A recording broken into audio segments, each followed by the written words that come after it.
Hello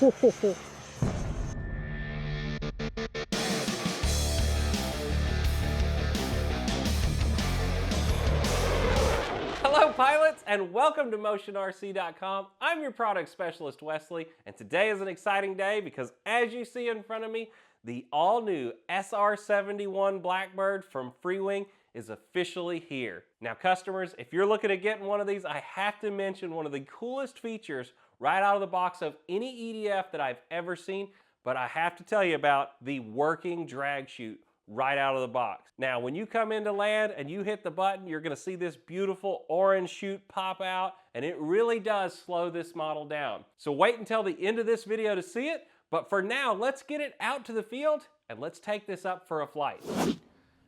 Taking off the twin 70mm Freewing SR-71 Blackbird.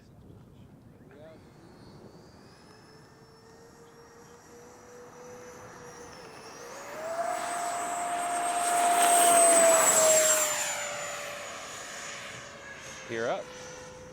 Now the thing I'll tell you guys, fly a large pattern with this airplane.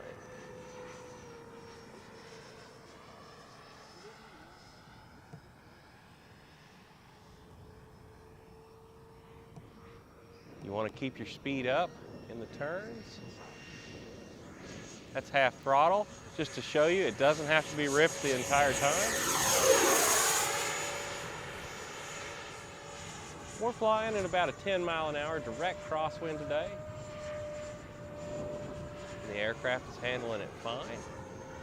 Included onboard gyro is beautiful. Let's bring her in for a hot pass.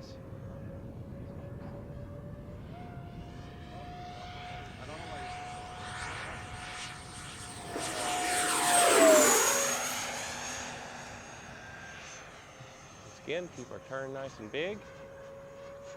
We'll do a slow pass on the next one. Not too slow today with that direct crosswind, but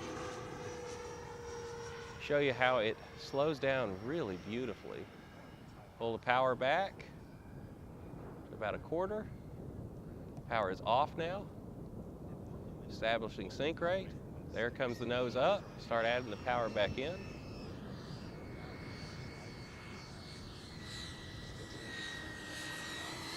Gorgeous. Power coming back in, let the aircraft get speed.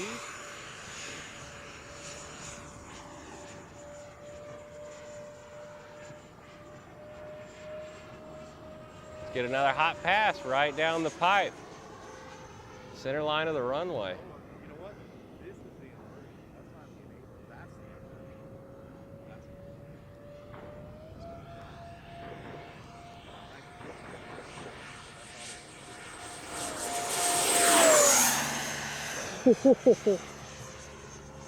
All right, let's start thinking about our landing approach. So we're going to come by, gear out as the plane goes by, and bring it in.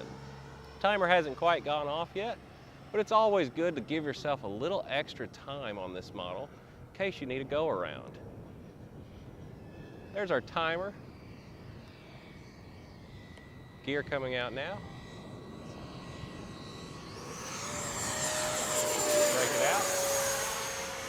Now on your landing approach, decide whether you want to use the parachute or reverse thrust. Do not use them in combination because you can suck the parachute into the fans of the aircraft. So pick one or the other on landing. So we're going to establish our glide slope. Keep our power in. It's actually extremely well behaved on landing. Begin the flare, get past the bump in the large runway, and let's bring the parachute out. Oh. There it is. It popped out and stuck for a second, but there it is. All right, let's get the airplane and bring it back over here. So pilots, that was an awesome flight of the SR-71. As you can see, it has the working parachute. Freaking cool, if I have to say so myself. This is the first model that's ever come out that has a working parachute on the top. You also have all the plastic cladding that you've come to love in a lot of the newer Freewing models. So on the SR-71, it goes all around the front end. You have that magnetic nose cone up front. You have a humongous battery bay on this one that is completely cladded in plastic also. You can see in this flight, I was actually flying the Admiral 6000 Pro Pack, so you're not gonna have any issue getting the 5100 carbon in here or a 5000. Those are the recommended batteries. And I can actually see customers getting bigger batteries than that in here also. You also have a second battery hatch on the aircraft. Now it's actually set up out of the box to be where you put your receiver, your gyro, all that. But if you were to kind of get a little more creative, you can move those around. And there is a battery strap in there already for anybody that wants to go on and put a second battery in here and run tandem batteries. A couple of the other really cool things about the SR-71, you'll see it has full flying rudders on this aircraft, just like the real aircraft. You have the painted landing gear underneath that look absolutely gorgeous with the actual gray tires. These were specially made just for this model to add that scale detail. And then for customers that want, you can either land with the landing gear out and the doors out like the real aircraft, or if you're afraid of snagging those and taking them off, it's a simple flip of the switch on the blue box inside to have them closed when the gear are down and out. So guys, I've flown this a whole bunch. I've been setting my timer to 2.5 minutes of useful throttle. As I've gotten more and more used to the aircraft, I've actually been able to extend that out to about 3 minutes. But I definitely recommend for your first couple flights, probably set yours to 2 minutes. Give yourself time to, if you make a bad approach, go around, come back in and land.